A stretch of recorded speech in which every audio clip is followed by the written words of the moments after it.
I'm Wilson. I'm Wilson Hurley.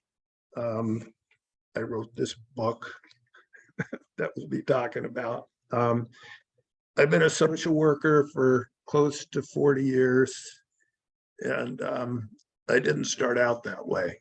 I started out as a wannabe jazz musician at University of California at Santa Cruz.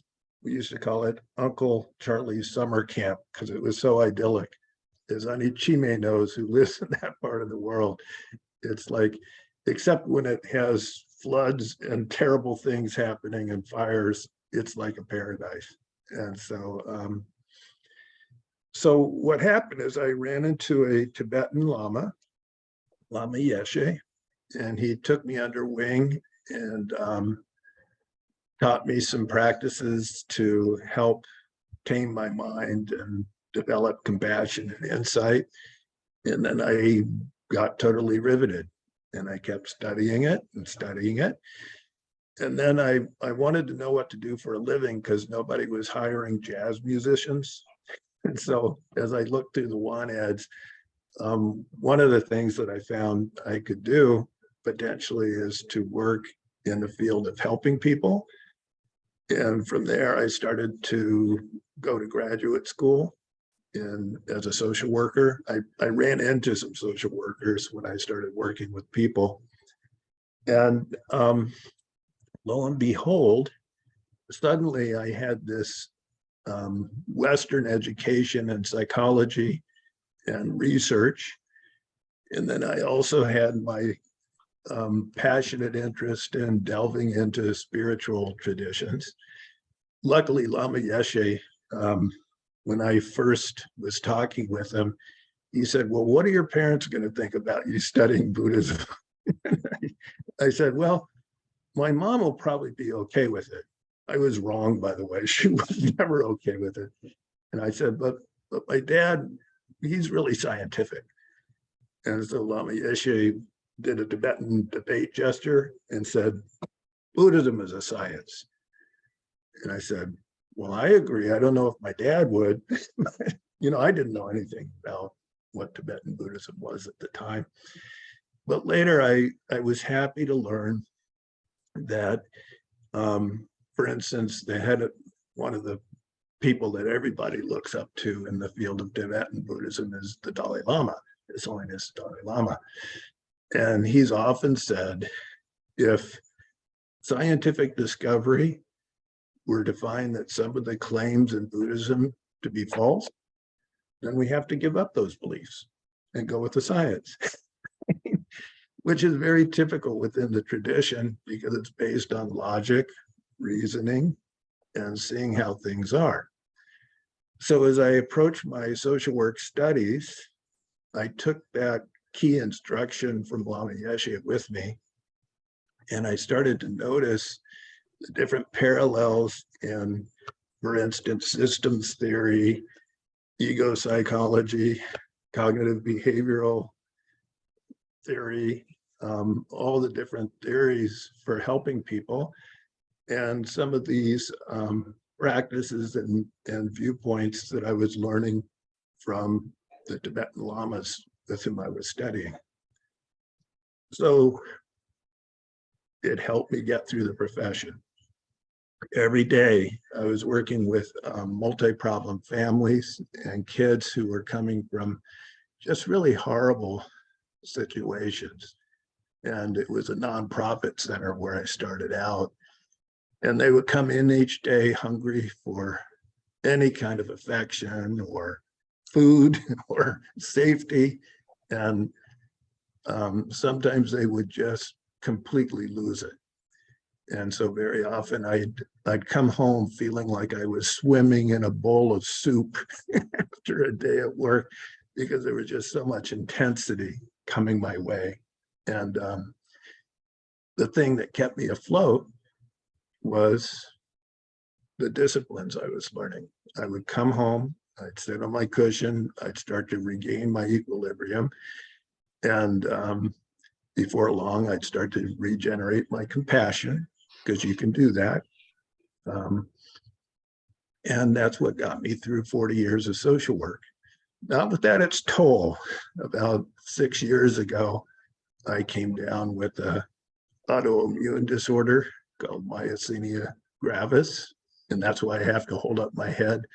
And it just it's complicated, but it makes it so that your muscle groups don't always work for you. And so it's called gravis because it can shut down your lungs and stuff. But it meant I had to draw back from work a bit, and that's what allowed me to write the book. It had been kindling inside me for a long time, but that tragedy for me ended up being a boon because it allowed me to write down what had gotten me through so many years in the field of social work. I see that Francesca has a hand up, and I missed that. Francesca, do you have a question? Oops, never mind. That was my hand. My cursor was over Francesca's name. I'm sorry. That was me. That wasn't you. Okay, so I'm going to share my screen. And as I said before, feel free to jump in at any time. I love questions because it helps me and it helps everybody who's participating. And so no question is bad. All right. Let me see if I can start the slideshow. There we go. I call it a compass for developing compassionate insight. I like that idea of a compass because if you're ever lost in the woods, that can keep you on track. And similarly, I find that these exercises have kept me on track throughout the years. I can see that my computer is freaking out. So anyway, as long as you can hear and see the slides. All right, so I started out here with a quote. Mind is like tofu. It tastes like whatever you marinate it in. This is a quote by Sylvia Bernstein, who many of you might know. She's an advocate for wellness and longtime advocate for mindfulness. But it's really true. If you spend all day worrying, guess what happens to your anxiety level? It goes up because you've been marinating your mind in worries. If you spend all your day hating on someone, guess what happens to your anger? It goes up because you've been spending all your time marinating your mind in angry thoughts. Same with love, with kindness, with compassion. So the more time you focus on something, the more you're shaping your mind in a particular direction. So what does compass stand for? It stands for compassion and analytical selective focus skills. The idea of selective focus is that when you can tune, at any moment, we all have many, many different things we could focus on. We could focus on how sleepy we are, or we could focus on the visuals of the screen, or what's around us, or feelings or thoughts that we have. And so the idea of selective focus is to be able at any time to tune in to things that help our minds and nurture our minds instead of causing us more pain. So these traditions, while I've been trying to wed them to science and present them in a way that anybody from any different belief system can use them. To be honest, they came from Tibetan mind training traditions. Here you see an image of Geshe Chikala Yeshe Dorje. He lived 1176. So what happened with him, he had overheard a poem being recited. Many of you have heard the 8 verses for training the mind. by Longri Tongpa. Longri Tongpa was one of two people living at that time who had the tradition of training the mind. The Tibetan words for it are lo jong, training the mind. It was a secret tradition that, according to the tradition, it came from the Buddha to Manjushri, a bodhisattva of wisdom, to Shantideva, and then down through teachers to disciples until it came to Jo Atisha. And then from Atisha, it came to Drumtumpa, who was a Tibetan lay disciple. And Drumtumpa taught it to two of his main disciples. One was Longri Tongpa, who I mentioned wrote those 8 verses, and the other one was Sharawa. So those were the only two people alive holding the tradition at that time in history. Geshe Chikawa was so smitten by the 8 verses that he went to find Longri Tongpa because he wanted to learn where they came from. By the time he got there, Longri Tongpa had passed away. And so there was only one person alive in the world holding the tradition. It was Geshe Sharawa. And so when he taught them to Geshe Chikawa felt like these are too precious. These instructions are too incredible to let them die with me. And so he wrote them down. He wrote a text called the 7 Points for Training the Mind, and he taught openly, and that's how we have them. And so they came to us. In the opening of his text of the 7 Points for Training the Mind, he said, know this text to be like a diamond. Why like a diamond? When you have the ability to develop compassion and insight, it dispels the poverty of mental anguish, afflictions of mind, all the different misgivings about the quality of you and the quality of your life. It's like coming across a great treasure. He said these teachings are like a sun. All the crops, those of us who just went through the cold spell know how valuable the sun is. When it comes up, it's very conducive to staying alive, to have the sun, particularly after a cold day. But also is how all crops develop. And so like that, any good quality that you may have just gets magnified and increased when you increase your compassionate insight. And it's like a medicinal tree. We just came through COVID, and I hear all sorts of other terrible diseases are kind of looming out on the periphery of things. A medicinal tree is this mythical tree where the fruit, by eating the fruit, it could cure any illness. And the idea is that when you have that compassionate insight really developed in your mind, it cures the illness of the afflictions of mind and the root of them. Otto Kernberg, the great psychoanalyst, said that the root of psychopathology is narcissism,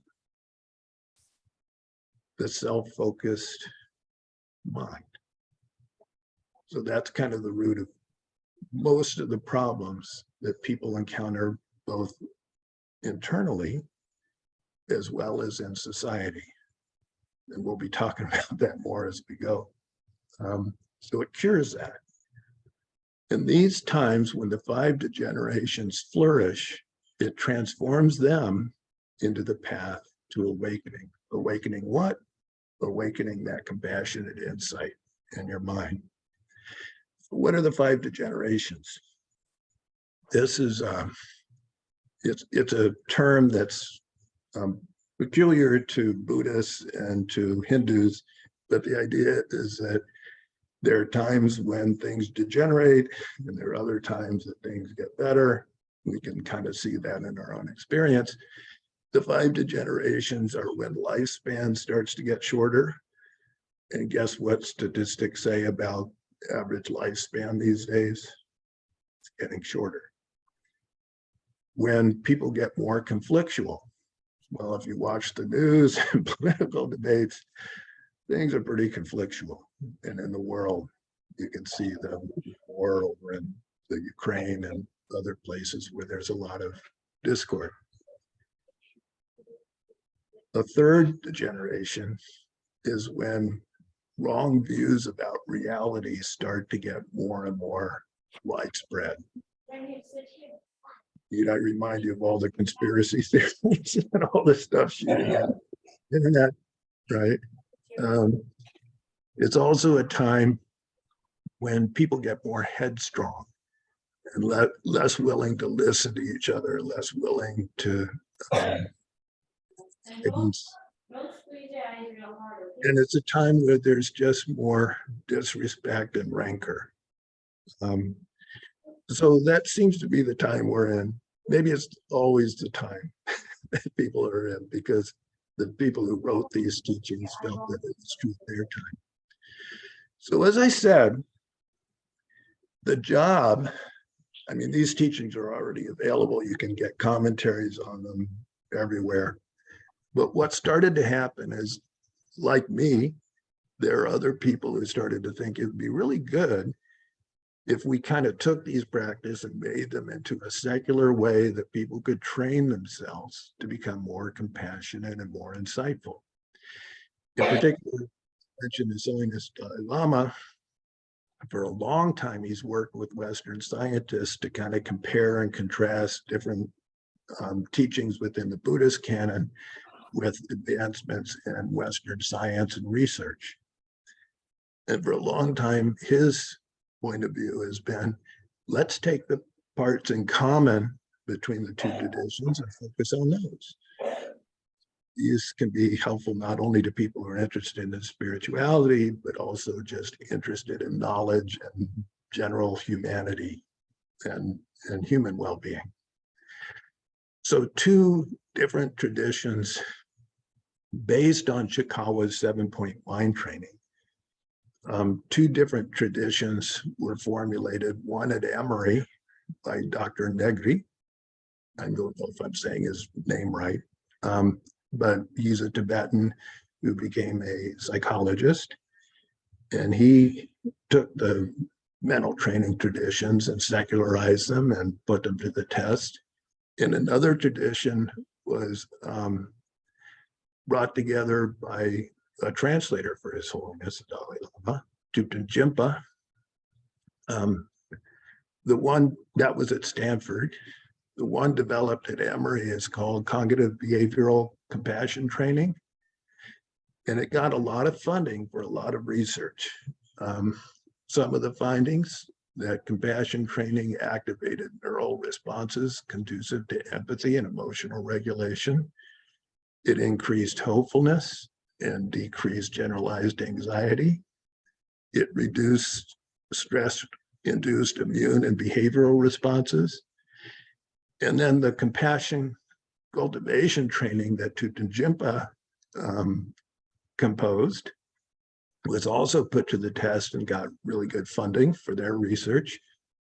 It enhanced empathic accuracy. It increased compassion for others, openness to receiving compassion from others, and self-compassion. It also enhanced mindfulness and happiness, and decreased worry and emotional suppression. So I didn't know about all these studies, and I started to bring together Compass. What happened is that I was friends with Tom Brzezinski. Do some of you know Dr. Brzezinski? He was a positive psychology professor at Quinnipiac University, and he was also a student of Tibetan Buddhism. But we had been friends for a while, and we were talking, and he felt like, you know what? We need to take the mind training tradition and translate it in a way that Westerners can get it. How are we going to do that? And so we were discussing this and how to do it when Sandy Hook hit. And it was such a horrible tragedy that I'm sure all of you felt the same way, but it really shined a light on how terrible the effect is of one individual whose mind is not at peace and what they can do to an entire community and to the nation and the world. We can see it over in Ukraine with one individual causing so much pain to so many people. And so we started to get this sense that we have to do something. And so I think the Sandy Hook tragedy took place in December of 2012, I think. And so I was working at George Mason. I was a new adjunct professor there. And so the spring semester, I took the modules that I was developing with Tom, and I asked my students to try them out in the first part of class. And I gave them anonymous kind of score sheets to kind of register how they felt so that they could turn them back in and I wouldn't know who said what. At that time, I was totally naive to research protocol, and I didn't know that I should have gone through the college's internal review board to do that. But I did find out. And so what followed were 3 studies that went through the internal review boards at both George Mason University, 2 studies. And then at University of Maryland, there was a 3rd study at University of Maryland. So these were small pilots, but the 2 at George Mason University, I developed a PowerPoint and took 3 hours going through the compass exercise with the students. They were all candidates in the counseling program at George Mason University. And they gave feedback all the way through. And so there were both qualitative as well as quantitative measures of how they reacted to the exercises. And in general, the reaction was an increase in positive emotions, empathy and compassion in particular, decreased fear of compassion, and positive anticipated increases in empathy and compassion. In other words, they saw a pathway where they could develop their empathy and compassion. Very often, you've probably heard it, either you're compassionate or you're not. Untrue. You can develop it. It's a produced thing. It can be increased. And all you need is to know how to do it, and then you can apply it. The 3rd formal pilot study conducted at University of Maryland in their psychotherapy clinic and research lab. This was really lucky that we got this because Clara Hill, who runs that lab, is just renowned for studying the relationship between therapists and clients and what helps in the relationship and what doesn't.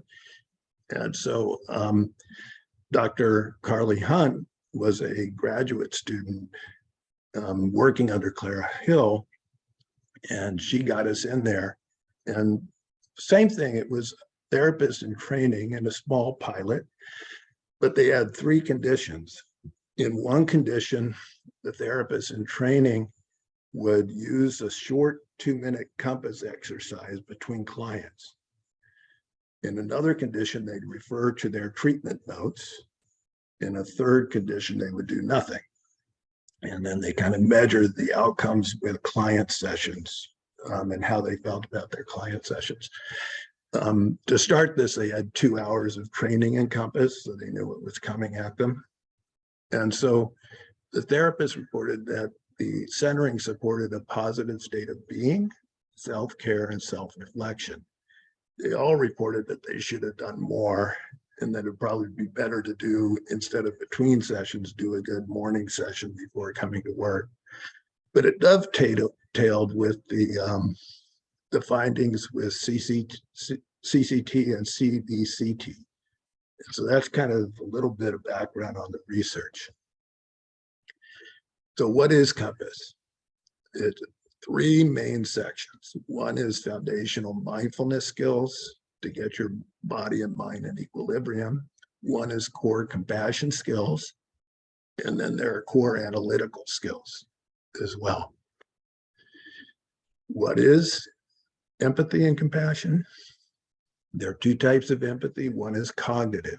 Cognitive empathy is when you think, oh, I kind of know what it would be like to go through that. I can kind of sense what it'd be like to be in that person's shoes. Emotional empathy is a little bit more visceral, where you feel with somebody as they're going through something. And part of you knows what it's like to be in their shoes. Compassion is defined as a sympathetic consciousness of others' distress together with a desire to alleviate it. So it takes empathy another step. And this is really crucial to know, because even somebody who's a sociopath might have empathy and know how it feels to be in somebody else's shoe, but they just don't care. They use their empathy to manipulate people, right? Whereas compassion is totally different. Compassion does care, and it wants people to be free from suffering and the causes of suffering. There's been some exploration about the neurological pathways of compassion and empathy. Here's one group study. They found that the key brain structures that are connected to it, one's called top-down structures of the brain, the other's called bottom-up structures of the brain. The top-down basically is when you think, oh, here's how I want to feel. Right? And a lot of the Compass exercise appeal to those pathways, those neural pathways. The bottom up is the parts of your nervous system that take sensory and visceral information and relay it to consciousness. And those are depicted here in the light gray areas. The dark areas are the top down parts of the brain that get activated. And so I won't spend a lot of time on this because I'm not a neuroscientist. So I doubt I'd be able to answer your questions if you had them for me. But to hone in with that emotional empathy, a lot of it comes through what are called the insula, in particular the anterior insula. And this has been documented in a lot of studies, neurological studies. And there's another part, the dorsal anterior cingulate cortex in yellow here, that seems to be involved. So apparently the insula takes information from all sorts of places in the nervous system. I get a sense it's like a grand central station kind of, and it seems to be involved with higher cognition and motivation. There's one more part, this green part. Can you see the letters VMPFC? That's called the ventricle medial prefrontal cortex. And that's the part of the brain that's been linked to, does this situation have any kind of relevance to me? And I'll give you an example. This is one team of researchers that came up with this model. You see the blue parts of the brain, the green parts, and the red parts that they've outlined. And they put those colors to kind of give you a kind of a map of what happens neurologically as you're moving towards making a decision based on your empathy and your compassion. So on the left, you see an elderly woman. They call that the stimulus. The blue parts of the nervous system seem to be related to your social inference. Is this woman worthy of blame, or is it somebody I can trust? Are they trustworthy? The red parts of the brain that you see there, the amygdala and the dorsal anterior circulate cortex that I mentioned before. It was in yellow before. They have to do with how you feel about that. Distress. Is this distressing? Is it safe to approach this person? And then the green part that I mentioned, the ventral medial prefrontal cortex, gives emotional meaning. This poor woman needs my help. Or this undeserving woman suffering does not matter to me. Right? And it's kind of this process that we go through as we're deliberating. And that leads us to either helping the person or avoiding them. Very often, I think people tend to avoid, and that's because, and this is really crucial to understand if you're going to develop your compassion, we have parts of our nervous system that are called vigilance to threat systems, like the amygdala. The amygdala is sometimes called the smoke detector of the brain, and it gives you a fight-flight response when you're confronted with something that's sketchy or something that makes you feel ill at ease. That part of you will hijack your neural activity away from your compassion centers. And so it cannot override your compassionate feelings. So compassion is a positive feeling, but it can be uncomfortable at times. However, luckily, there are pleasure mechanisms in your brain that make it very pleasurable. For instance, compassion and love engage the brain's limbic system, our motivation and reward system. We release neurotransmitters like dopamine and endorphins, the hormone oxytocin, sometimes called the love hormone, adrenocorticoids, morphine, and nitric oxide. It reduces stress and suffering. It activates what are called our mirror neurons, which allow us to mirror what we perceive in others, both in our feeling and our thoughts. So these mechanisms are shared by humans everywhere in the world. But compassion in cultures has different valences. Like in our culture, for instance, there's a lot of talk about compassion, but there's also a lot of me first kind of philosophy that you can hear. In one study, researchers found that empathy, higher empathy scores are associated with willingness to give, to help, to share. Our world's getting on 8 billion people. What happens if narcissism wins and it's all about me and I could care less about you? What will happen? Versus what could happen with these 8 billion people who are struggling for survival on our world if compassion and insight win? I think this could be the key to human survival. Either we get it or we don't, and we go the way of the dinosaurs. And so cultures that emphasize collectivism tend to have higher empathy scores. Individualistic cultures tend to have lower empathy scores. Where do you think the US falls on the spectrum? It's interesting, isn't it? In one study, the 10 highest empathy scores, luckily we ranked in the highest 10, which I attribute to Christianity, Judeo-Christianity in the culture and other influences like that. But Ecuador was at the top. Saudi Arabia was second. Peru third, Denmark fourth. United Arab Emirates was fifth. Korea sixth. And we ranked seventh. So we got some work to do. Right now, all the conflict that you can see, you'll see there's a lot of it hovers on this. I'm seeing a lot of comments. Oh, somebody's not getting sound.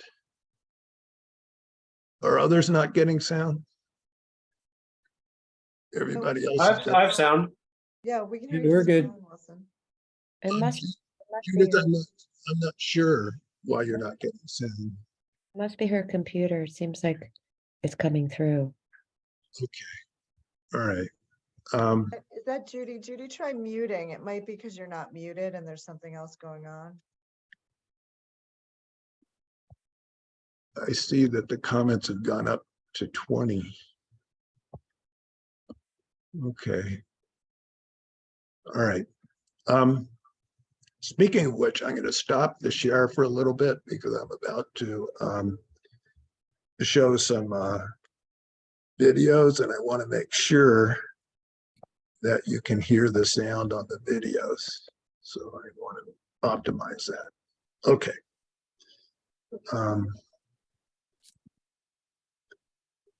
Okay. Why is empathy so important if you're in the helping perspective fields? It's linked to positive medical outcomes, successful psychotherapeutic relationships are based on therapists' ability to assess, understand, and listen to their client perspectives. For some reason, I am not getting the chats are up to 60. I'm not sure. Wilson, most of those are Judy. Yeah, just. Okay. All right. Thank you.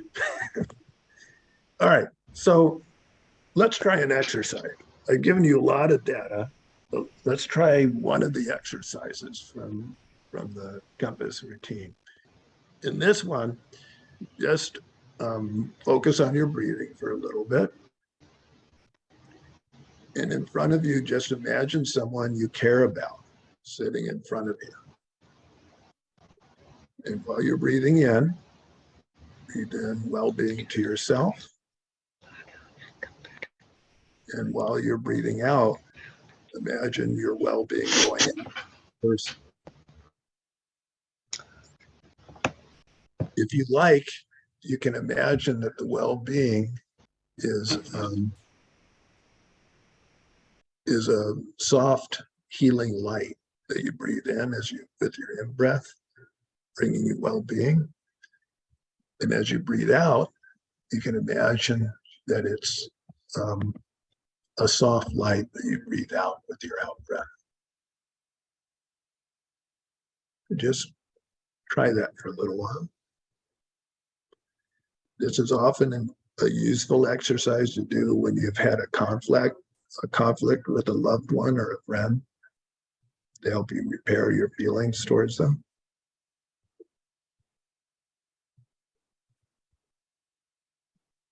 Anybody want to say how it felt? Just to pause and do this.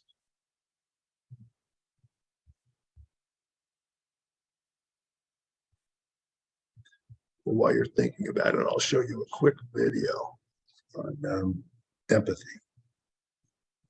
This is Brene Brown.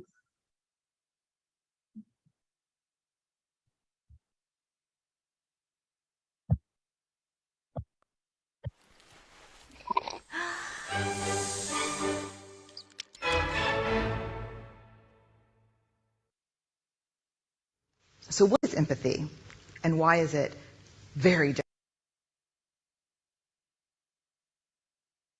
than sympathy? Empathy fuels connection. Sympathy drives disconnection. Empathy, it's very interesting. Teresa Wiseman is a nursing scholar who studied professions, very diverse professions where empathy is relevant, and came up with 4 qualities of empathy. Perspective taking, the ability to take the perspective of another person or recognize their perspective as their truth. Staying out of judgment, not easy when you enjoy it as much as most of us do. Recognizing emotion in other people and then communicating that. Empathy is feeling with people. And to me, I always think of empathy as this kind of sacred space when someone's kind of in a deep hole and they shout out from the bottom and they say, I'm stuck, it's dark, I'm overwhelmed. And then we look and we say, hey, you climb down. I know what it's like down here, and you're not alone. Sympathy is, ooh, it's bad, no. You want a sandwich? Empathy is a choice, and it's a vulnerable choice, because in order to connect with you, I have to connect with something in myself that knows that feeling. Rarely, if ever, does an empathic response begin with "at least." Yeah. And we do it all the time, because you know what? Someone just shared something with us that's incredibly painful, and we're trying to silver lining it. I don't think that's a verb, but I'm using it as one. We're trying to put the silver lining around it. So, I had a miscarriage. Oh, at least you know you can get pregnant. I think my marriage is falling apart. At least you have a marriage. John's getting kicked out of school. At least Sarah is an A student. But one of the things we do sometimes in the face of very difficult conversations is we try to make things better. If I share something with you that's very difficult, I'd rather you say, I don't even know what to say right now. I'm just so glad you told me. Because the truth is, rarely can a response make something better. What makes something better is connection.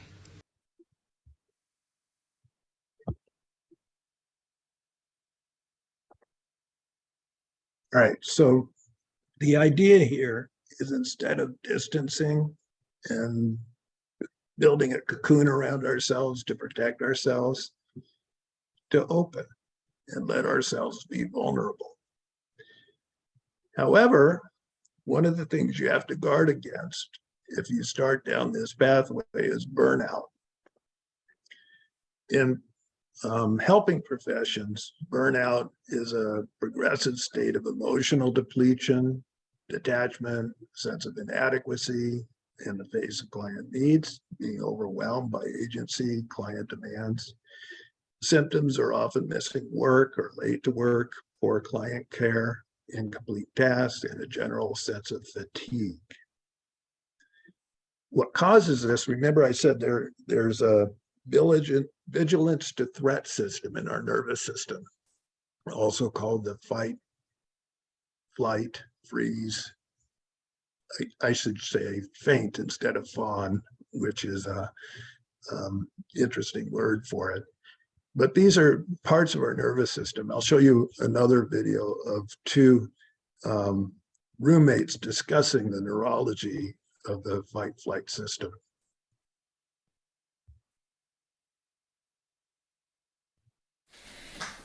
Leslie, do you have time for some conflict resolution? I was just reviewing my hand model of the brain, but I can drop it.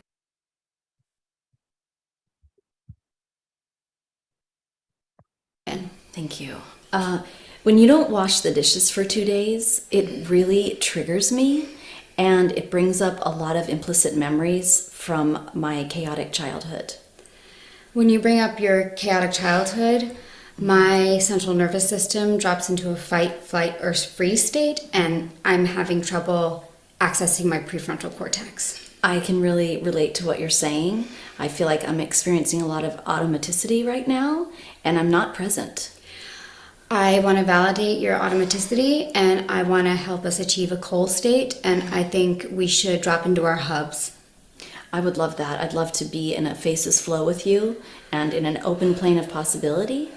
And I think maybe some aerobic activity is called for. Mm-hmm. Okay.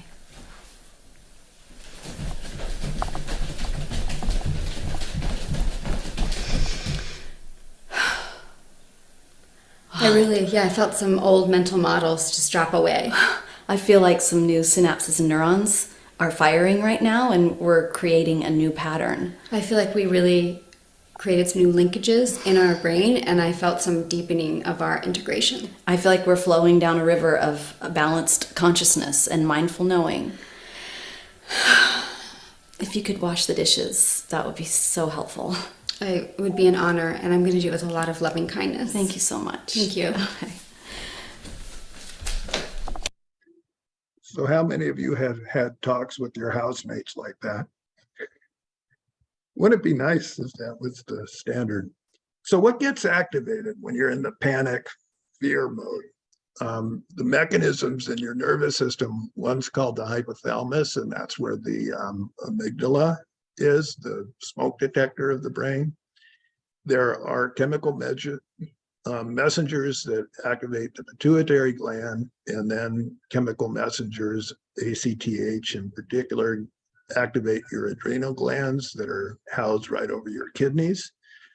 And your adrenal glands start to emit cortisol, epinephrine, and norepinephrine into your system. That makes your heart beat faster. It gives you acuity for a little bit, but it has long-term effects if you keep triggering it. So what are the long-term effects if you keep triggering your vigilance to threat systems? It can compromise your digestive system, your cardiovascular system, your immune system, and your nervous system. It also, if you chronically are in the heightened stress state, it can lead to more anger. And I think that's what's happening to our culture. It's like there's a feedback loop with anger. Along with interpersonal problems and distress and hostility, anger is not good for your heart. It's been linked to bulimic behaviors, diabetes, driving accidents, other problems, and we can see the horror of what's happening with anger and gun violence on the streets. So what does this have to do with compassion? The very first step to regain your compassion is to learn how to bring yourself back into equilibrium. I'm going to show you a short clip of kids using mindfulness to help them regulate their anger.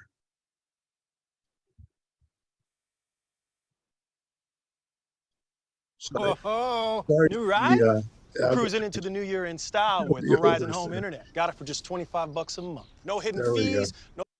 Verizon got a little plug. I get really mad when my brother hits me a lot. I don't like it when you say you don't want to play with me. When I'm mad, my brain can get a headache and it can start hurting. Your blood keeps pumping because you're like really mad. And you start to get sweaty because you're getting really, really mad. And then when you start getting really mad, you turn red.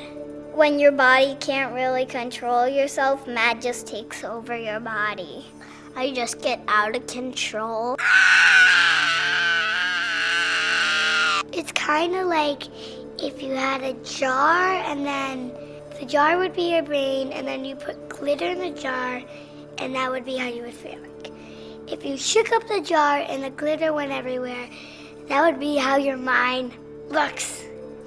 And it's like spinning around and then you don't have any time to think. And you sometimes punch stuff and people when you don't really mean it. When I get angry, I feel it in my heart. I really don't like when I get angry. The amygdala really reacts, but the prefrontal cortex tries to keep it down. When I feel like I want to, get really angry and yell, I just sometimes, take deep breaths. First you find a place where you can be alone, then you find some way to relax and calm down. When I need to calm down, I take deep breaths.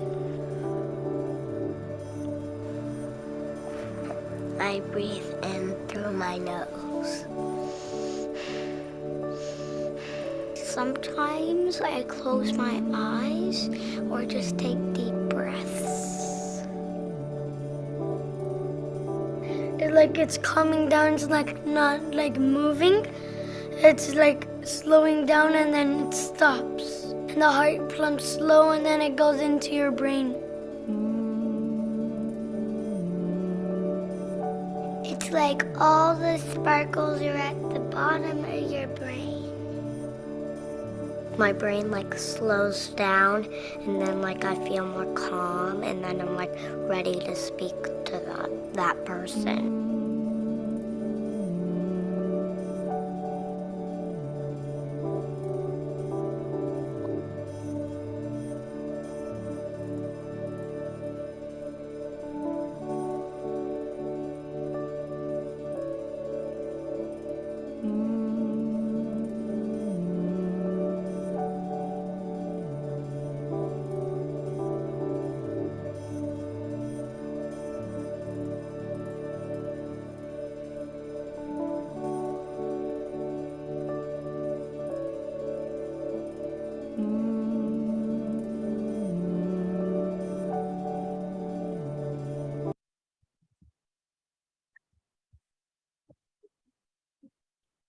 So that response of calming yourself buys you a moment where your parasympathetic nervous system puts the brakes on the sympathetic nervous system.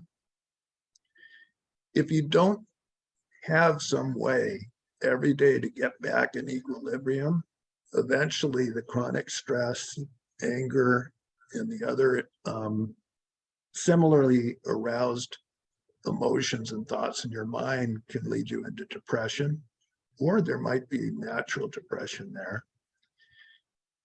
It saps energy, motivation, disrupts your concentration, sleep, appetite. It can lead you to feel worthless or suicidal. It also has health effects, fatigue, headaches, insomnia, chronic pain, inflammation, risk of heart disease and stroke. It actually thickens platelets in the blood that can make you more prone to stroke, digestive issues, loss of libido, and worsening of other medical conditions.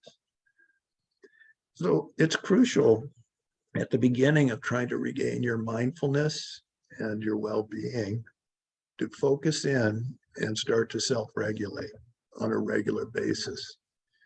Doing so, lots of studies on how helpful this is. Studies have shown that it reduces stress, increases positive emotions, predicts relationship satisfaction, helps to prevent depression relapse, enhances self-regulation, and it enhances your compassion. It's even been linked to reducing implicit age and race bias. Cognitively, regular practice of mindfulness increases the thickness of the prefrontal cortex, improves ability to concentrate, enhances cognitive flexibility, processing speed, reduces negative rumination, enhances working memory, and is also good for your health. Regular mindfulness practice has been linked to reducing chronic pain, enhancing immune system functioning, reducing craving for smoking, reduction in arterial sclerosis symptoms, improvement of psoriasis symptoms, and reduction of gastrointestinal problems. So let's try it. While you're sitting there, this practice is very simple. It's called the 4 Foundations of Mindfulness.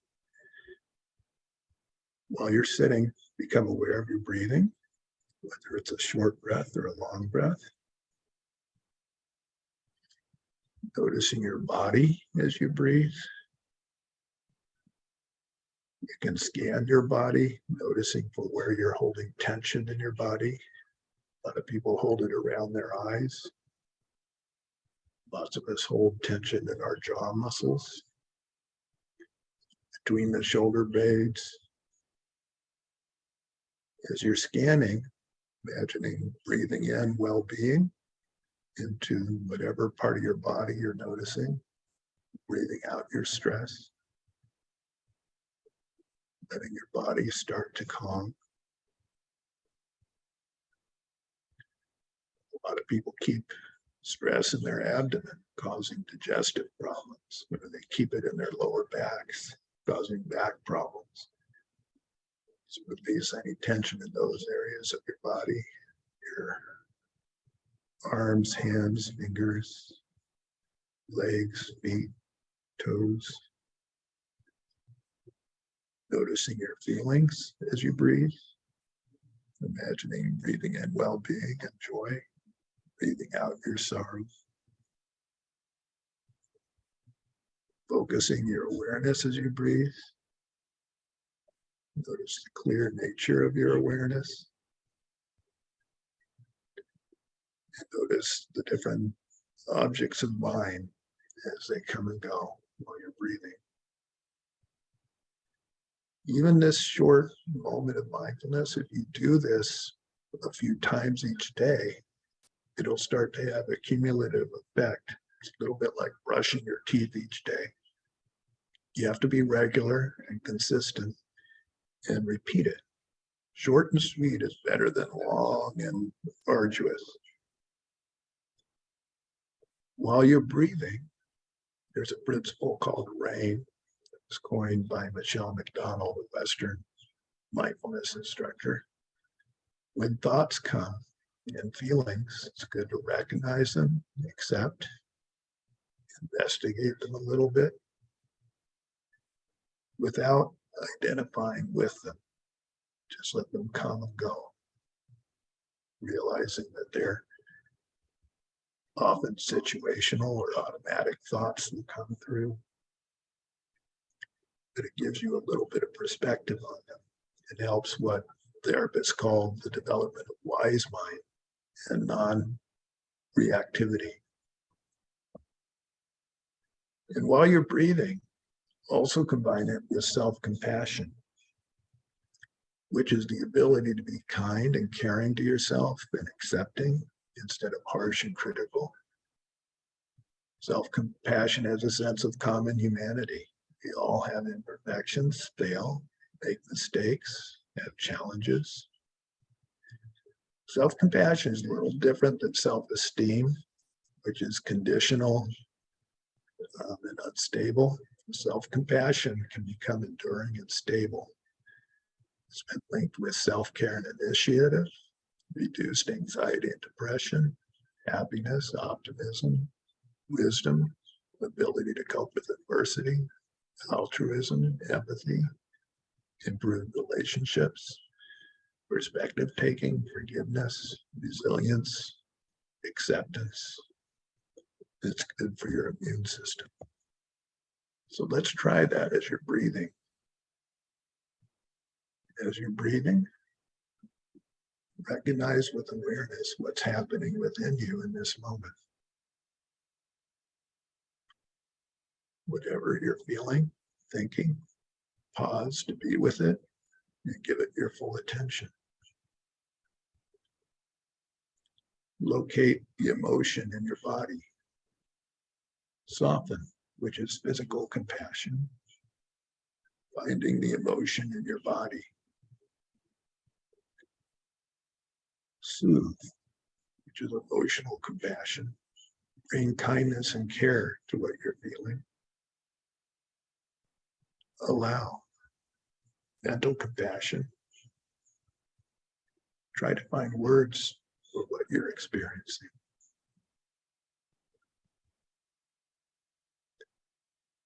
This is the beginning. Finding equanimity each day is beginning the process of being an inner gardener. William James, the great psychotherapist, said, "My experience is what I agree to attend to. Only those items which I notice shape my mind." And as I said, in each moment, we can choose which factors of our experience to focus in on. Inner gardening and self-care are focused on contemplating and focusing on positive states and enhancing them. That's like cultivating flowers in your mental garden. The self-care is also seeing through faulty concepts that underlie troubling mental states and helping them fade away, which can be compared to weeding your internal garden. Part of this in overcoming things like burnout is learning how to set healthy boundaries, both internal healthy boundaries as well as external healthy boundaries. External healthy boundaries are when you're in a collective effort to know when you've got carrying capacity and when you need to say no to any more tasks. or when you have to set boundaries in an unhelpful relationship. Internal healthy boundaries are knowing what you need to keep yourself healthy, both mentally, physically, and emotionally every day. And integrating mindfulness in a regular practice is a great internal boundary that will keep you on track. If you're a helping professional, this can help you avoid secondary traumatic stress, which is also called compassion fatigue. And what that is, it's a natural emotional reaction to hearing about another person's stress and trauma that arises in people who try to help. And this can happen whether or not you're a helping professional. It can happen in your life if people around you are going through traumatic experience. It mimics symptoms found in PTSD like hopelessness, self-doubt, insomnia, fatigue, anxiety, stress, difficulty concentrating. For helping professionals, some risk factors include being over conscientious, which is a good trait, but it can also burn you out. Perfectionism, having little social support, a history of trauma, and poor coping skills. So you need to kind of be aware of where your weaknesses and vulnerabilities are. In helping professions, a lot of social workers, oncology staff, substance abuse counselors, emergency nurses, child protective service workers, and juvenile justice workers are affected. You can see as the intensity of the job increases, so does the risk of secondary traumatic stress. So if you're in the thick of it in helping, some things that can help you are to set realistic goals about your caseload and client outcomes. Take self-care breaks throughout the workday, and you can do mindfulness breaks. I do that between clients when I'm seeing clients. Get enough sleep, exercise, relaxation time, eat healthy food, maintain positive personal relationships, get professional support from your agency, colleagues, friends. Good supervision and psychotherapy can help. Quiet time for mindfulness, spiritual reflection, and compassion building each day. I suggest the morning, and then again in the afternoon, and then again before bedtime. So here are the actual compassion building skills from Compass. Starts with equanimity, then gratitude, forgiveness, kindness, compassion, giving and taking, activation, and these culminating goal-focused compassion. There's kind of an emotional logic to how one exercise provides an emotional state that makes the next more powerful. Mindfulness sets the foundation, and then each exercise has a review and a glance meditation to recall other steps that you've done, and then an analytical meditation on the subject that's evoking an emotional state that you then place your mind on. So let's start with equanimity. Why is this so important? There's an exercise that you can try where you bring to mind a stranger, a friend, and an enemy. And think of them before you and how you feel about them. You'll notice very often with friends, you think of all the times you've enjoyed each other's company and all the things they've done for you. So you get more attached. With enemies, you tend to think of all the times they harmed you or things they've done you don't like, and that builds your anger, right?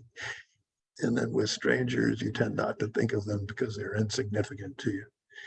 And so really, if you trace back where those three mental states come from, they come from impulses of desire, ignorance, and anger. So equanimity is trying to help you get past that. In a lot of ways, it's a side effect of regular mindfulness practice, but also in the context of building compassion, it helps you from having a bias in your compassion. It evens the playing field so that your compassion is more shared, and there's equanimity to it. It can be defined in that context as a non-biased mind that's focused on everyone's shared humanity and wish to find happiness and avoid suffering. It can counteract bias, intolerance, alienation, and it fosters connectedness and expanded social focus. Research supports this. Research shows that it helps us regulate our emotions. It's helpful for disengaging from emotional pushes and pulls, and it's a support for developing compassion. We really need this in our culture right now. The whole world needs it. So how to practice? In a very simple way, just come back to your mindfulness. Notice your breath. Release tension in your body. Remember to bring self-compassion as you breathe in. Breathing out your stress and sorrow. In particular, pay attention to the part of you that wants to be happy and that does not want to experience suffering. That's like the core of us in a way. And then think, everybody on this Zoom meeting right now has the exact same feeling, wanting to be happy, not wanting to suffer. The same's true of everybody in your community right now, of everybody in your state, the country, around the world. Humans and non-humans, animals, insects, every living being just is striving to be happy and to avoid suffering. If you contemplate that regularly, it can bring an evenness of mind towards others, seeing their humanity, their vulnerability, and equating it to your own. To build on that, the next step in the sequence is called gratitude, which is a recognition and appreciation of the help we have received, and it generates thankfulness and a wish to repay kindness. Gratitude can counteract self-preoccupation, low self-esteem, emotional depletion. It fosters hope, meaningful direction of wishing to help others, and then that bolsters confidence and fortitude. Research indicates that it increases happiness, confidence, well-being, positive emotions. It improves relationships and social supports, makes us more optimistic, less anxious, less depressed. It improves sleep, reduces blood pressure, enhances overall physical health. And it's as easy as just counting your blessings. Let's try it. The Tibetans, when they do this practice, they focus on their moms. I don't know how all of you feel about your moms, but you have to admit, somebody carried you in her womb. Somebody fed you when you were an infant, or you wouldn't have survived. Somebody made sure you didn't come to harm. Someone educated you. Many people were involved in the production and resourcing the food that you've eaten that sustained you. Many people have mentored you and taught you, nurtured you. Many people, in fact, constructed the building that you're living in, the technology that we're using now, that have provided protection for us, both here and abroad. And in fact, every moment of our lives, we've depended on many, many people, many of whom we've never even met. When you contemplate this from your heart, remembering people who've been friends, allies, protectors, who've nurtured you, you can start to feel a sense of gratitude. It's a very tender, it's a very beautiful feeling. It starts to arise in your mind. Just hold it for a moment. Appreciate it.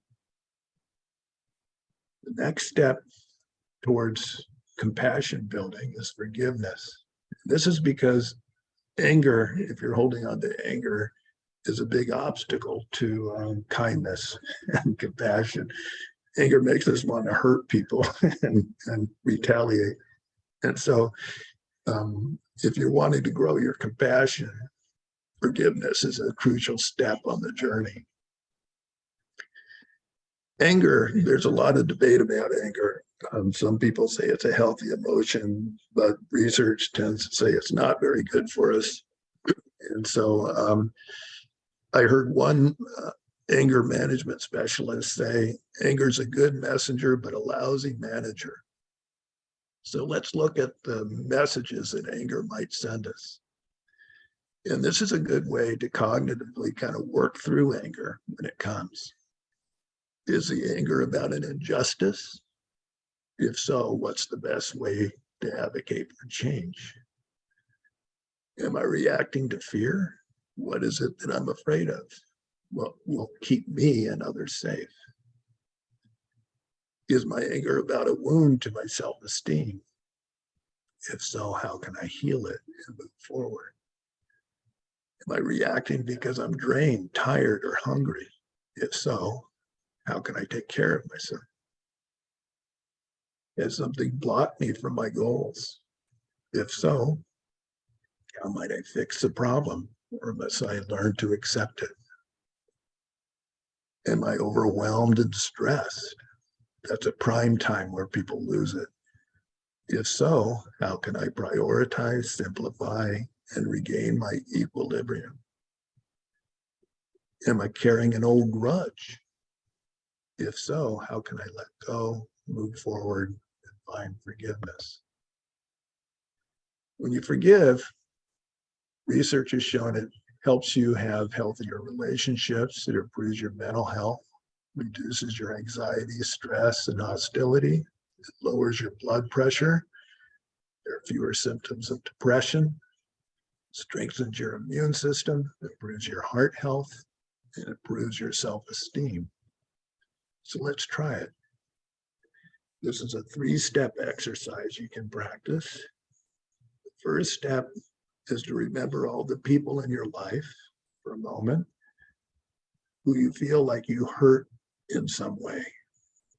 Maybe you said something unkind, or you did something unkind, or maybe you failed to follow through on a commitment, or you broke off a relationship in a hurtful way. Whatever it was, call those people to mind. In your mind, say something like, out of my fear, my anger, my confusion, I know I've hurt you.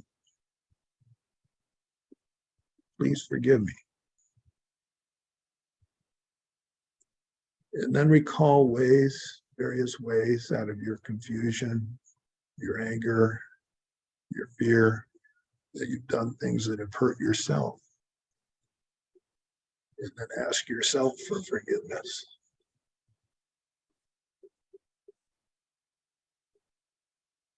And then the third step is to recall people who've hurt you and to say, as much as I'm able, I recognize out of your fear, your anger, your confusion, your neediness, that the things you did hurt me, but I'm not going to hold on to it. My anger is too much of a burden for me to carry. So I'm letting go, and to the extent that I'm able, I'm going to forgive you.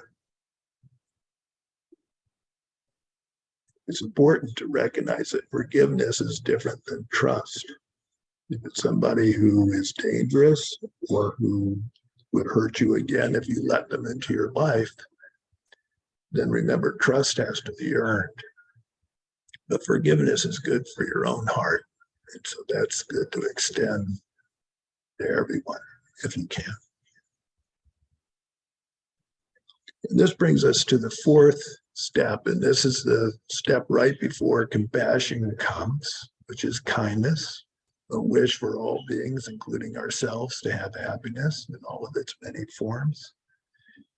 It counteracts anger and resentment and bias and intolerance. It fosters openness to relationships, tolerance, sense of belonging, shared humanity. Research shows that kindness helps us connect with others. It sustains us through challenging times. It can be found to have long-lasting effects when you do a kindness intervention. It enhances positive affect, decreases negative emotions. It activates parts of our brains that deal with processing emotions and empathy. It reduces interpersonal conflict, social anxiety, and anger. It increases our coping ability when dealing with long-term caregiving. So let's try it. Barbara Fredrickson, who studies kindness, shows that it's as easy as having micro moments of kind thoughts. So let's start with some kind thoughts. May I be healthy, happy, peaceful. May no problems come to me. May I have strength, determination, success, and overcoming any problems that do come. In my family, friends, community, be healthy, happy, peaceful. No problems come to them. May they have strength, success, and overcoming any problems that do come. May everybody in the country, the world, everywhere, be healthy, happy, peaceful. No problems come to them. May they have strength, determination, success, overcoming any problems that do come.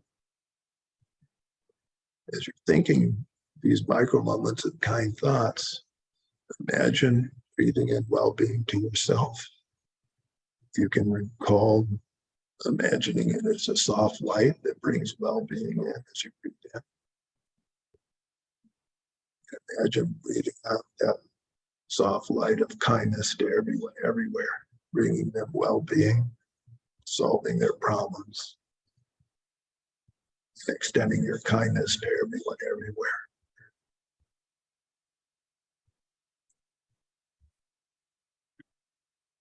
When you've brought your mind into kindness, wanting others to be happy, then compassion naturally and easily arises. It's a wish that others be free from suffering and its causes. It can counteract self-focused fears. It fosters universality, empowerment, humility.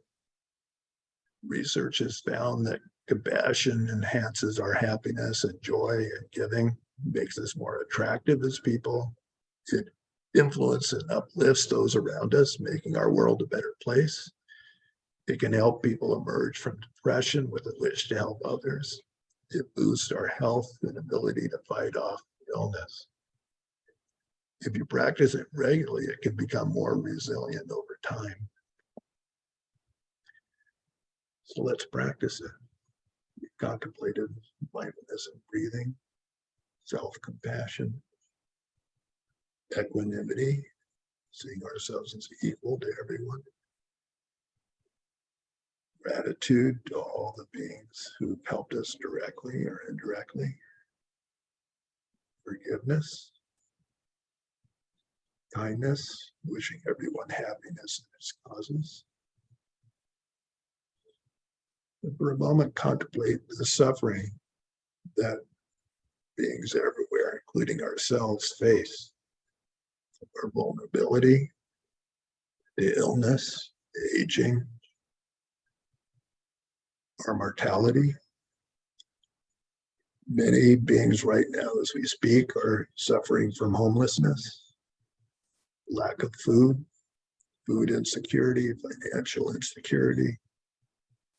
Many around the world are in states of fear from abuse or war. Many around the world are suffering illness, mental health issues, loneliness.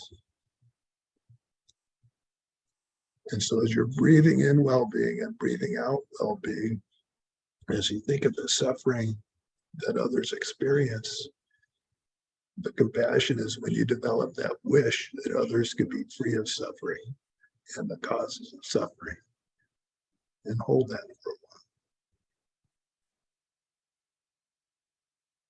Which brings us to a very advanced practice called giving and taking. It's an imagine taking on hardship and giving away well-being. It's a practice that can help you reduce your self-focus and fear. It fosters exposure, empowerment, and the role of being a helper. When you're too focused on yourself and narcissism is too pronounced in your mind, research has shown that it's linked to that narcissism can increase depression, distress, health problems, anger, loss of satisfaction, diminished sense of well-being, heightened impulsivity, pleasure seeking, which can lead to risky behaviors like substance abuse, sexual acting out, aggression, reckless driving, heart disease, poor stress regulation. And if you're a helping professional, it really gets in the way of developing a therapeutic relationship with your clients. In contrast, so selfishness is really not good for us. It can be considered a weed in our mental garden, whereas caring for others has been linked with stimulation of the brain pleasure centers. It's contagious. It improves other people's lives as well as our own, makes us happier, better people. It builds stronger social connections, improves physical health as well. And so the challenge is to exchange our usual preoccupation with our own well-being and for a moment, give it a rest and instead focus on the well-being of others. Just for a moment. And within that context, you can start with yourself. Imagine the future sufferings that you're going to face that are coming down the road that you'd rather not think about. And for a moment, focus on your future self with compassion and kindness. And imagine whatever the suffering are, whatever the types of suffering are that you're avoiding. Imagine for a moment, just as you breathe in, taking that suffering away from your future self. Imagine it dissolves into light as you bring it in with compassion. Imagine it dispels the self-centered fear that you hold about your future in your heart. It fills you with light, well-being, kindness, confidence. And then as you breathe out that well-being to your future self, giving you whatever you need to face the future with courage and well-being. And do the same visualization with somebody you care about who's going through a hard time. Breathing in their suffering with compassion, dispelling your own self-centered fears, filling you with courage, light, well-being. Breathing out that well-being as light, giving that person whatever they need to take care of their situation and to be strong and successful in overcoming the suffering in their life. And include others in your community going through similar sufferings. Do the same exercise. And then include others, expanding your focus. And you can include everyone, all of humanity.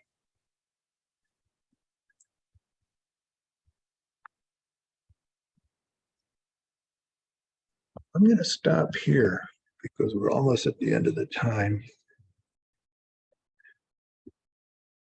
Oops, no, we're not.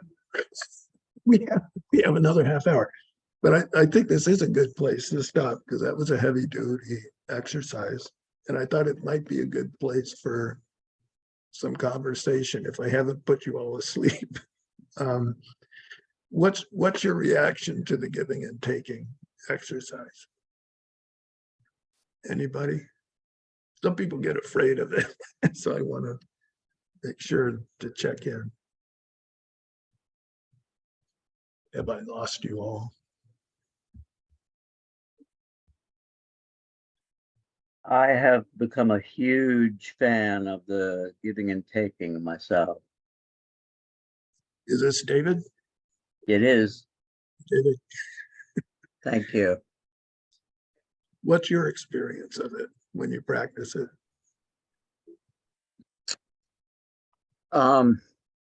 Bliss comes to mind. It's remarkably calming, centering, grounding. You know, all these words you could pull out your thesaurus, and it's all those words. Grounding, grounded, centered.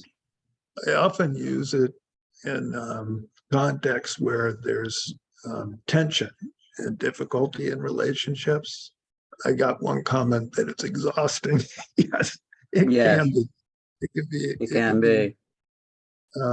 So you have to be kind with yourself. If you find that you're practicing the giving and taking and it's making you feel worse, then you can take a break.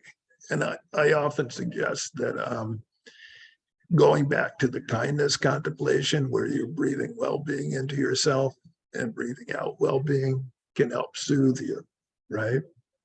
However, I've talked to a lot of my social work students when I introduce this practice to them, because I think it's a good one in direct client work when you're faced with something that's really difficult that you'd rather not be involved in. It keeps you engaged so that part of the thing that causes compassion fatigue and burnout is when you feel helpless. It's like you're confronted with these situations that are just, you have no clue how to help. And so it makes you feel powerless.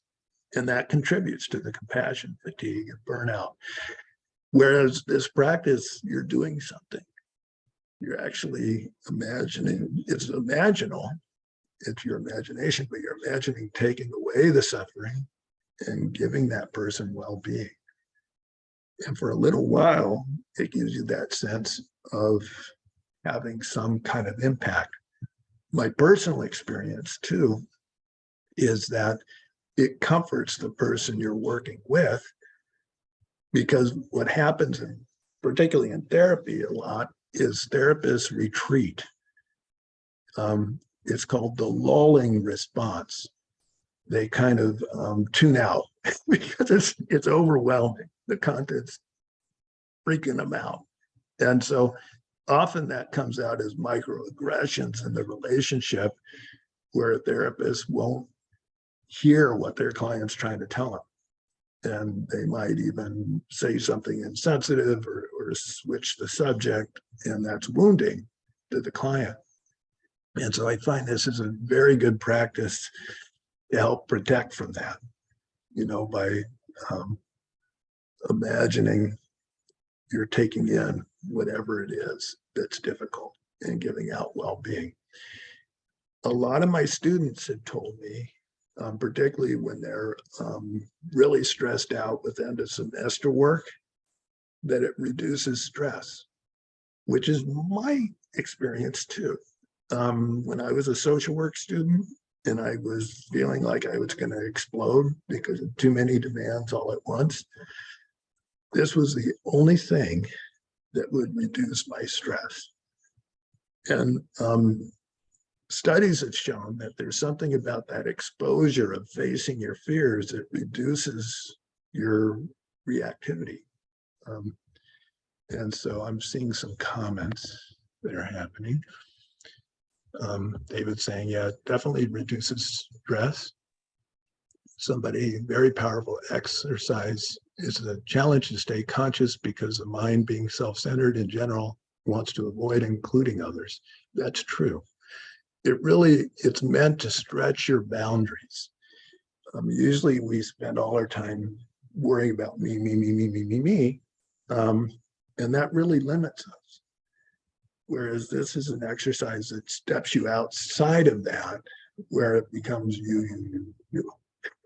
If you ever meet a really advanced practitioner, and some of us here have met people like, for instance, many people here know Gume Kensei Rinpoche. He's constantly you. And it overwhelms you at times how kind he is. Like, I can't believe he's doing this for, he really goes out of his way and to help people. So anyway, it can be exhausting, and that's when you need to break. You have to take care of yourself. The self-compassion and self-care should be at the foundation of it. But it also is a way to take care of yourself, because narcissism long-term is not good for us. Not good for our mental health, not good for our relationships, not good in general for our well-being. And so it's a kind of heavy-duty weed kill to kind of flip the usual script, where instead of I'm going to take all the good stuff and you can have the leftovers, I'm going to take in the hard stuff and I'm going to give you the good stuff. It's kind of a revolution of the mind. So that's my take. I'm welcome to debate with anybody had other points of view. I really invite you to bring them up. Wilson? Yeah. I use it every day as part of my practice. And it's been both at times difficult, but also joyful, because you do release something sometimes when you're able to give something back. If you receive something good and then you do something good with it, if that makes any sense. Yeah, I totally, that's my feeling. I found like somebody just shared with me, I won't say who, but somebody shared with me going through a life-threatening experience, right? And that kind of paralyzing fear that can happen. I often find that this kind of practice, right in those kinds of moments, gets you out of the freeze state. Remember, our psychology goes into fight, flight, freeze, or faint, right? Those are the options that our biological mechanism has for us. There's something about the giving and taking practice in those moments that I find can unlock you from being kind of paralyzed in a freeze state. So anyway, I think it has some uses, but again, you have to be careful. The comment about it's exhausting, I think take that seriously, and you don't want to use it to make yourself feel terrible. All right, so unless there are other comments, is there anything else somebody wants to say before I go back into the rest of the? I have a little comment, if I may. And I have a question when Shima is done. Okay. Hi, Anila. Hi, this has been excellent. Thank you. I teach this cognitively based compassion training from Emory, and there's a lot of similarities and a lot of extra things too, Wilson. So I really appreciate it. Just a couple comments about anger, because I've been working with since the pandemic. I work in schools as a psychologist, just a little bit. And I noticed during the pandemic, when I got called in to help, the amount of anger working with teens and even adults.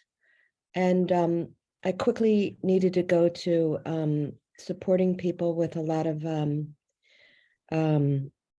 trauma informed, like to spend even more time on that, more time on that before going into any other meditations or support, because there was just so much. And as part of that, His Holiness does a lot of work with a neuroscientist on the emotions, identifying our emotions. And I'm convinced of this with boys and females as well, but boys a lot. Our culture trains boys, especially, to go to anger as it's like a trash can emotion, you know, whereas there's a lot of other emotions underneath it, helplessness, disappointment.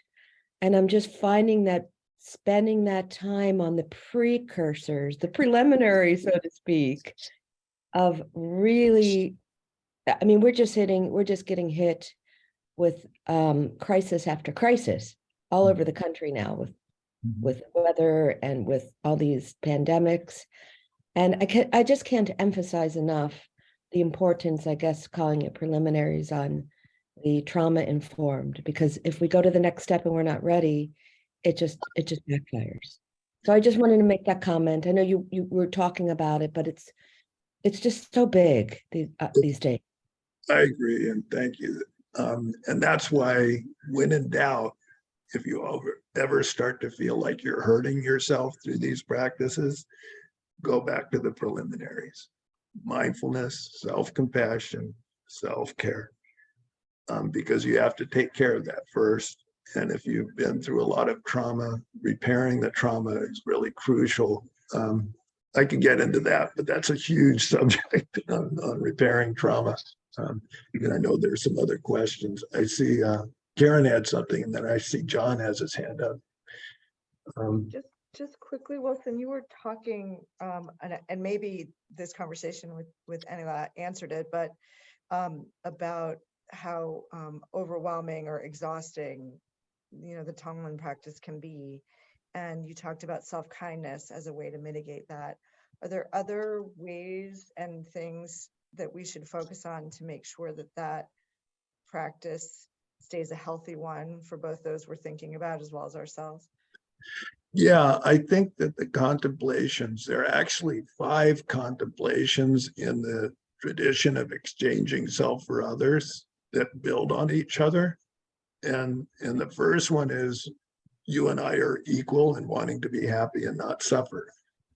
The second contemplation is realizing the different ways that self-focus is hurtful to me.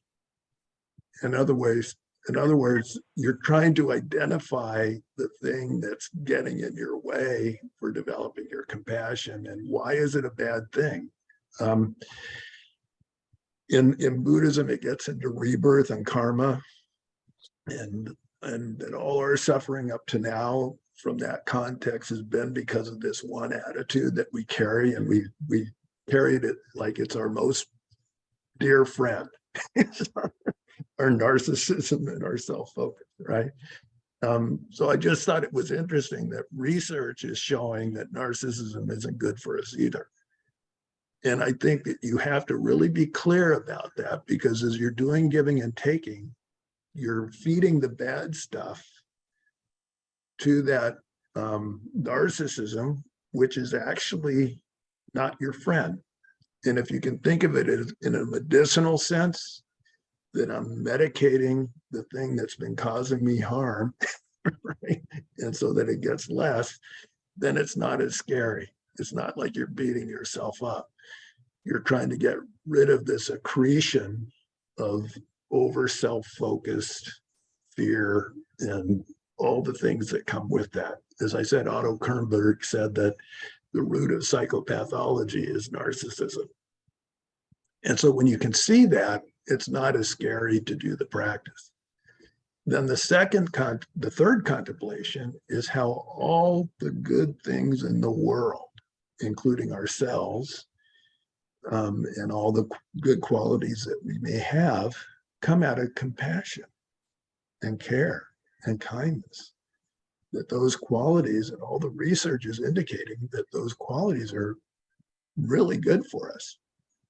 And again, if it's from the Buddhist context, all our goodness in this life and previous lives and future lives depend on the development of those traits, those potentials in our mind.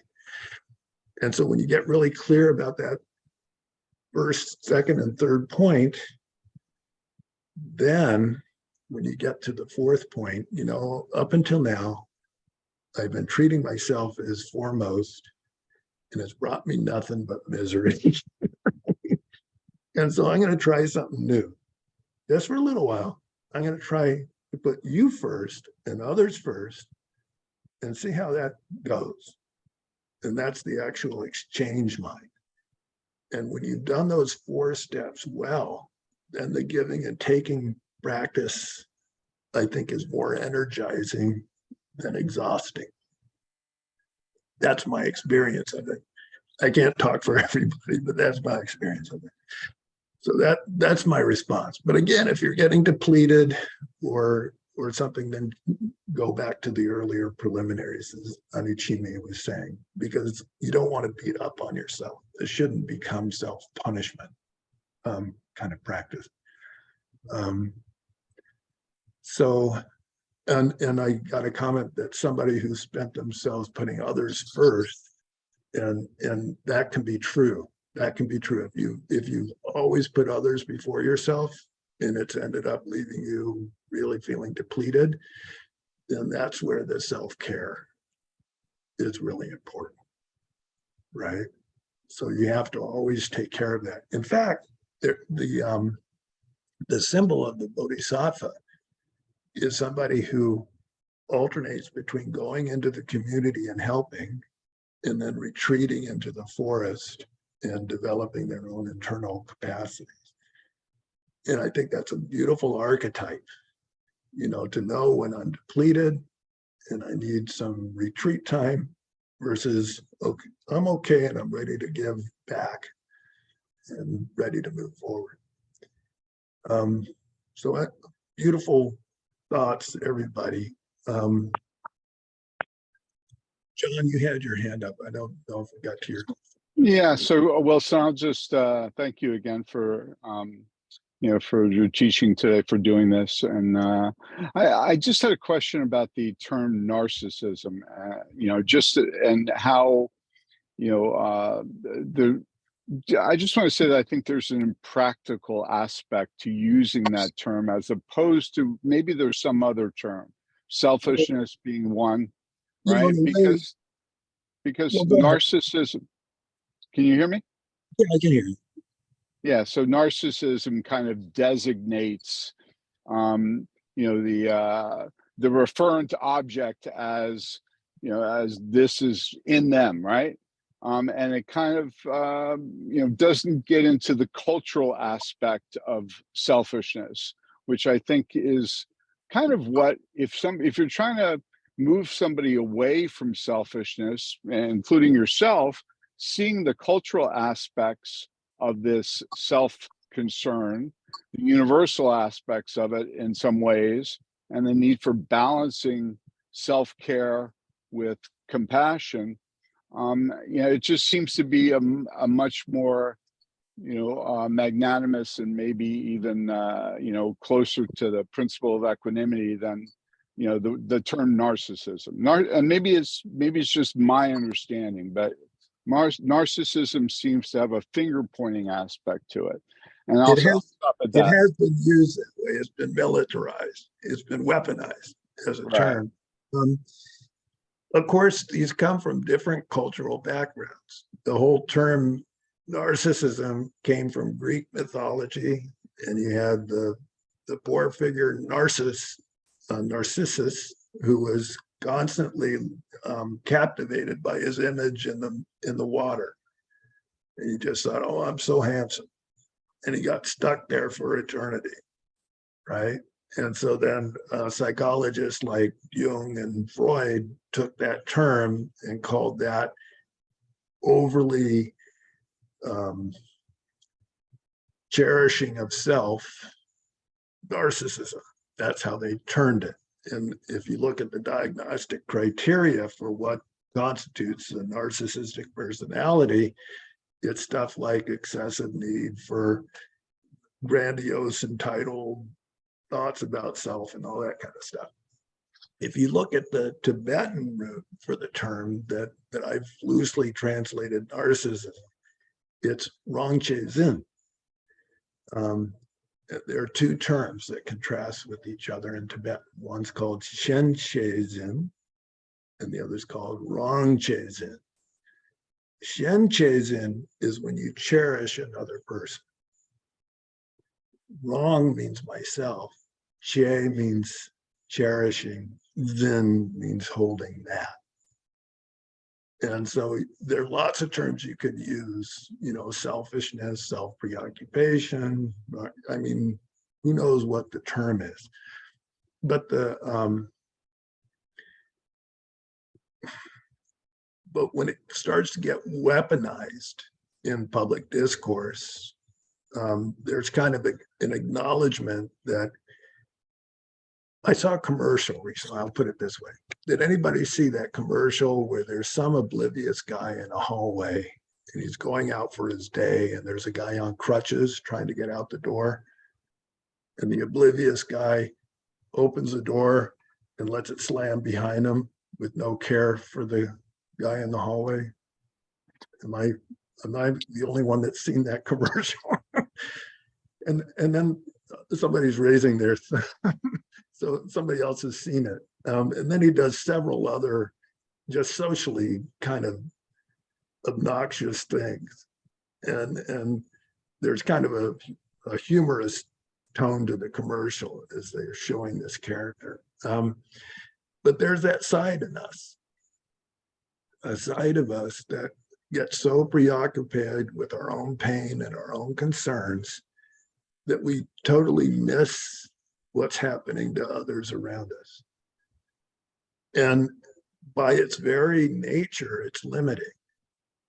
Not only does it keep us from meaningful relationships if we get too into that, but also it has psychological repercussions.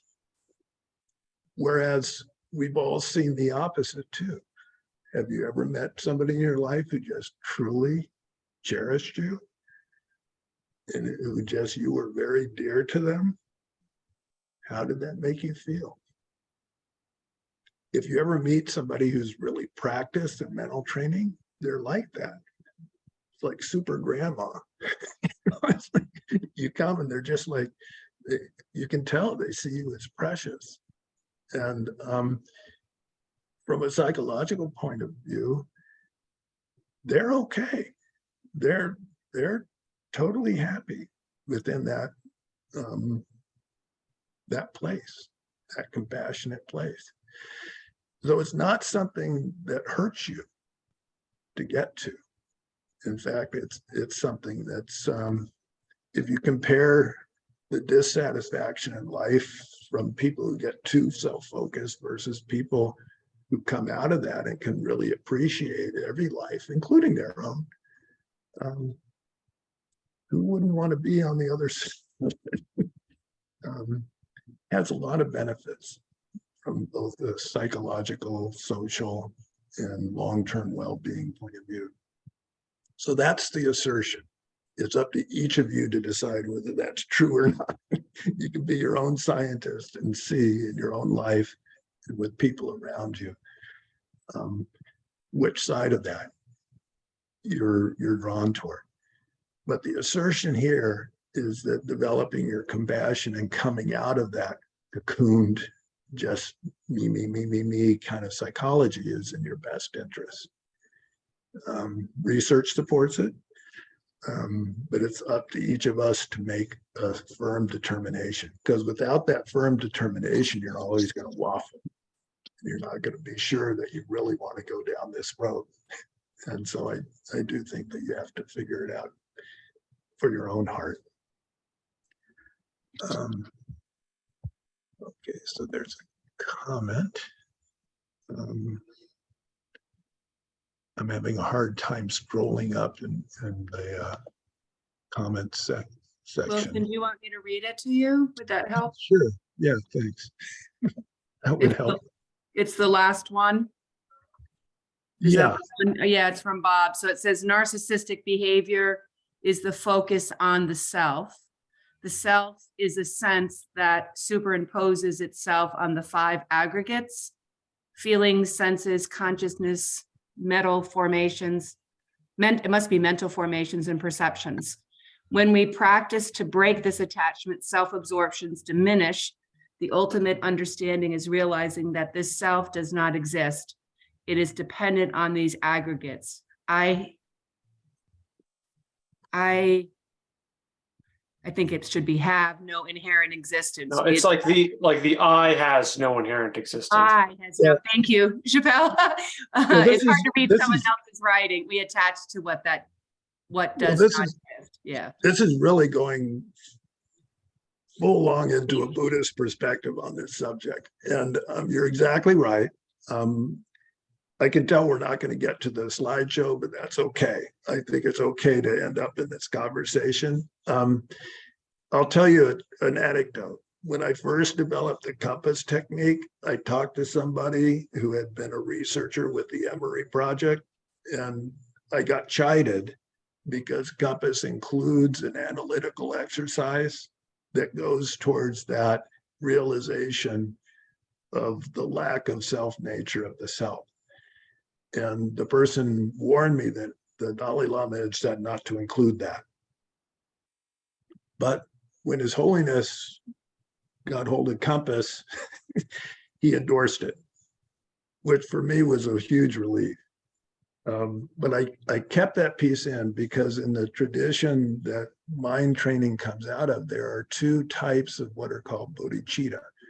The relative type we've been going over, how to systematically cultivate your compassion and your care and your consideration of others. The ultimate type is a type of insight and wisdom in which you can see that the very thing that you've been protecting all this time is a mental construct. It doesn't even have any real existence of its own. And you've been cherishing it to your own detriment. And when you realize that it's not even there, it's kind of a relief. And it can really dispel a lot of the mental afflictions that get in the way of happiness. So that is there. I don't think we're going to get to those exercises today, but I did include it, and His Holiness said it was okay. So yes, there is that other perspective to consider. Anichime has her hand up. I just want to I'm sorry, I just want to go back to John's concern about the terminology around narcissism. And just take a minute. I just want to say this. I feel uncomfortable with how loosely narcissism is being used in general. And I've come to a conclusion from looking at it with teens and adults I've worked with and know that it's a complex trauma. If you look at Wendy Bahari's work, Jeffrey Young's work, and I think when we start using it in Buddhism and psychology, it has a danger of doing what we did in the past with people with borderline personality or other kinds of personality disorders that can change over time. They tend to change slower and need a lot more help, a lot more in-depth work. But it's a commitment I have is to say something when I hear it in general, used in a way that I think keeps people from coming out of the closet who have narcissism or getting help.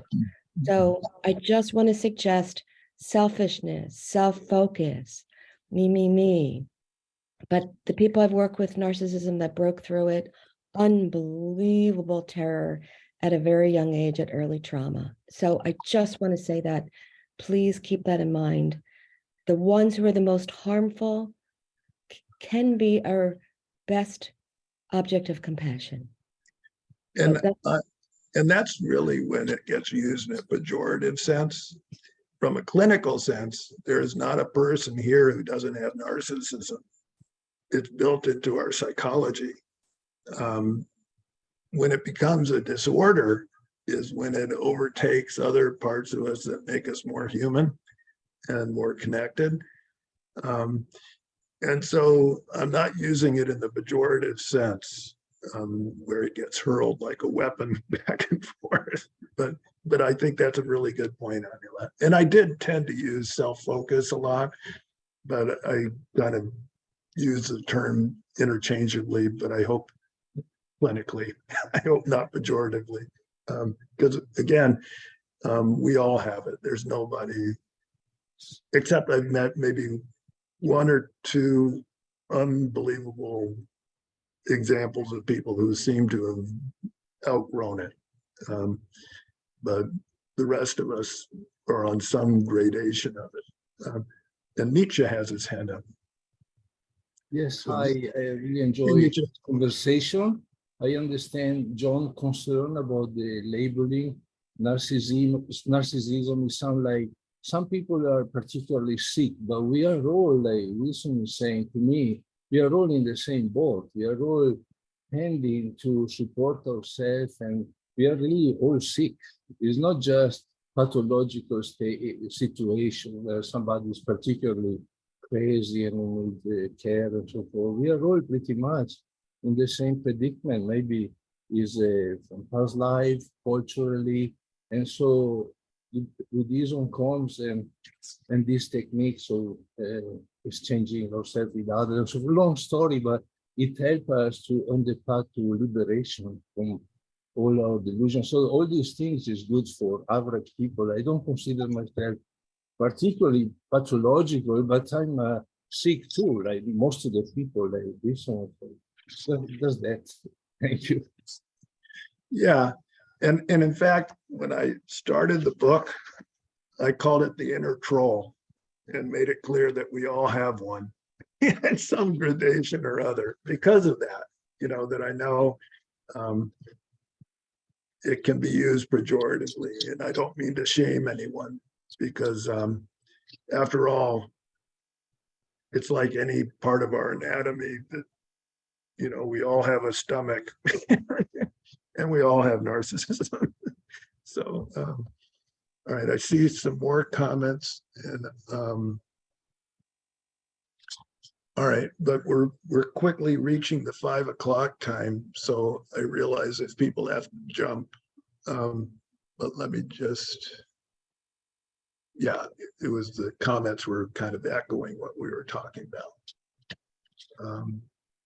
Oh, by the way, I'll tell you one more story about this because I think it's a good place to end. There was a student, one of the lineage masters who held the mind training tradition was a great yogi scholar named Geshe Potoa. And one of his students asked him, I came to you after hearing another teacher teach the exact same stuff. But for some reason, when I hear it from you, it changes my mind. How come? How come it didn't work with the other teacher and it's working with you? And Geshe Potoa said, oh, a lot of teachers, when they teach, they're going like this. Boom, boom, boom. When I teach, I'm going like this. Boom, boom, boom.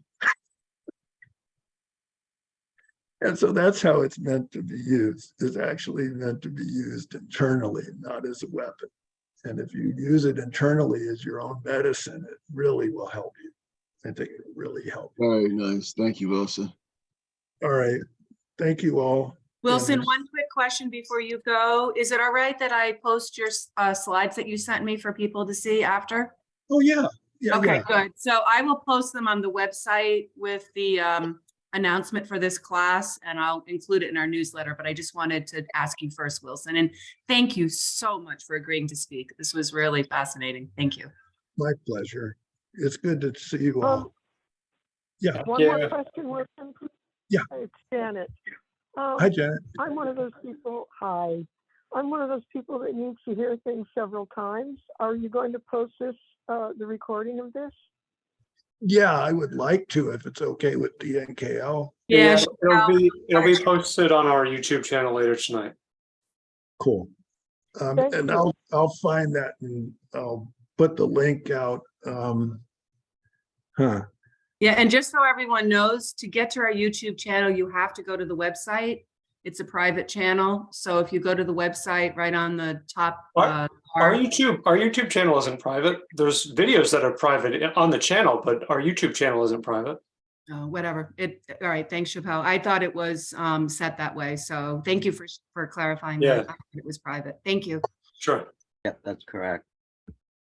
All right. Wilson, Even better. Good news. Thank you.